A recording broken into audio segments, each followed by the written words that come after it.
Hi guys, welcome back to my channel. In this week's video, today I'm going to be showing you one of my favourite techniques, and that is ombreing with chromes, and I'm also going to use some foil. Now, chromes are super duper versatile and I love layering them with foils. It just adds a really pretty effect. Of course, the chromes I'm using are these two from Phoenix Glitter. I will magically put a discount code on the screen so you can save some money if you want to. These are their compact press chromes. I have accidentally broken one of them, but I'm also using their Cherub foils. Now I'm going for this foil because it gives it almost like a vintage sort of old-fashioned look, and I really like that. So I have got two black nail tips here. I've done 2 coats of black. You can use any colour. Chromes work over any colour. I just like to put it over black. I think it pops more. So I'm going to do this first nail for you. Like I said, I've got my black gel polish. I've done 2 coats on there so it's nice and opaque. And then what I'm going to do is I'm going to take a no wipe top coat. You can do chromes over a tacky layer if you want to, but I found, for me personally, the best way and the best results for chromes I get is to take a no wipe top coat and cure it for literally 4-5 seconds. It doesn't need much at all, and I've learnt to less is more with the top coat when you're chroming as well. If there's too much top coat on there, it won't cure enough and it'll end up wrinkling and pulling away, so you won't get a nice even application. So once that tip is cured, we're going to put our chromes on. But what I'm going to do is I'm just taking my applicator here and getting a nice amount on there. I don't want too much because a little bit does go quite a long way with chromes. But I'm then going to turn my applicator around and I'm going to dip into the gorgeous rose gold, because we're going to do like a rose gold ombre. And again, I'm just pressing in. As you can see, I went and broke my chrome even more. But we're just going to pop that to the side and I'm going to put this in my lamp, and literally it is no more than 5 seconds. I found that's the optimum sort of time for it to still be a little bit tacky, but not too bad. So what we're going to do is we're going to go in fairly light-handed and just brush the chrome on when it's on the applicator, making sure to get those sidewalls because you don't want to have any black bits there. Then what I'm going to do is I'm going to turn it over and I'm going to go in with my gold.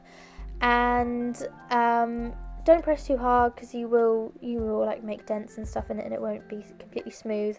But what I like to do is I then like to swap my applicator background and kind of go over that blended area so it looks a little bit more seamless. And as everyone knows with chromes, the more you rub them, the shinier they get. So I'm just going to give this a really good rub, making sure, like I said, to get those free walls, the side walls and the free edges. I couldn't get my words out.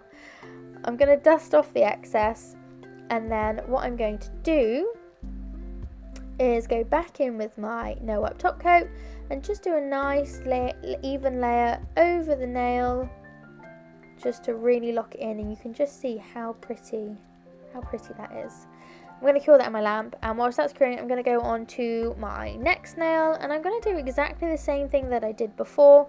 I like to get my chrome on my applicator beforehand, purely because obviously it's not in the lamp for that long, you don't have that much time to work with, and I like working over the top coat whilst it is slightly warm still. I just think that the chrome glides on easier. Personal preference, you do you though.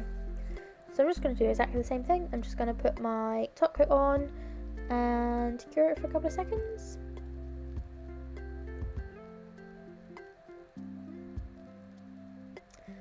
We're just going to give it a good old rub-a-dub-dub.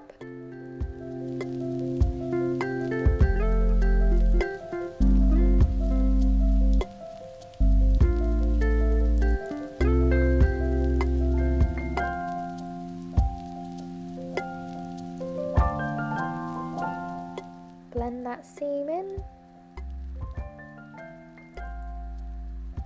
Now I did press this one a little bit too hard in places, but it's okay because we're going to fix it and we're going to cover it with foil. So once I've given it a good old dust off, I'm going to take my foil gel and put a nice even layer on the nail. I'm not going to top coat before the foil gel because the foil gel is going to stick to the chrome. I'm going to cure that for the full length of time it needs. And then I'm going to take this gorgeous foil. It's one of my favourites, and I absolutely love foils that have a clear background because you can layer them. You can layer them over other foils, chromes, gel polishes. They're super versatile and there's loads you can do, and they look really, really pretty. So I'm just going to take a reasonable amount. I'm just going to cut it off. Some foils you do need to wipe the back of them.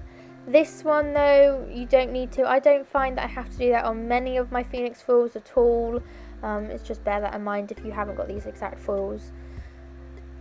I'm going to place it on, try and get it fairly taut so I don't have many creases. And then I'm going to press it down and use my silicone tool and give it a really good rub. If you find that when you peel it away there are some areas that aren't completely transferred, then just put it back down and give it another good old rub and you should be good to go. Just like that. I had a little bit that wasn't sticking, so I'm just going to go in with my thumb and rub it.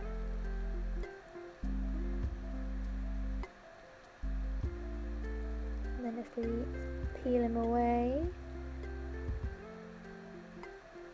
you should have something that looks a little bit like this. So you can just see the detail on his face still. I love them. I love them. What I'm now going to do is matte top coat him, just so you can see a kind of different effect. I love matte foils and matte chromes. Not everyone's cup of tea, but each their own. When you are top coating, it doesn't matter if it is a matte top coat or a no wipe top coat or a tacky top coat, whatever it is, make sure you really cap those free edges and the side walls, because this will prevent any chipping or peeling, and it will just mean that your design lasts longer, and ultimately that's exactly what we want.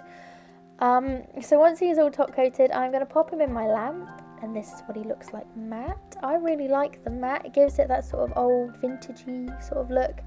And the foil was transferred pretty much perfectly, which is ideal. But yeah, it just, I love how they look matte. And you've obviously got the comparison shiny one, so you could make it shiny if you wanted to, but yeah, you don't have to. Anyway, I really hope you guys have liked this week's video. I have rambled on, but please do like and subscribe. Thank you so much for everyone that supports my channel. I can't believe we're at 412 subscribers. But yeah, I'll see you in the next one.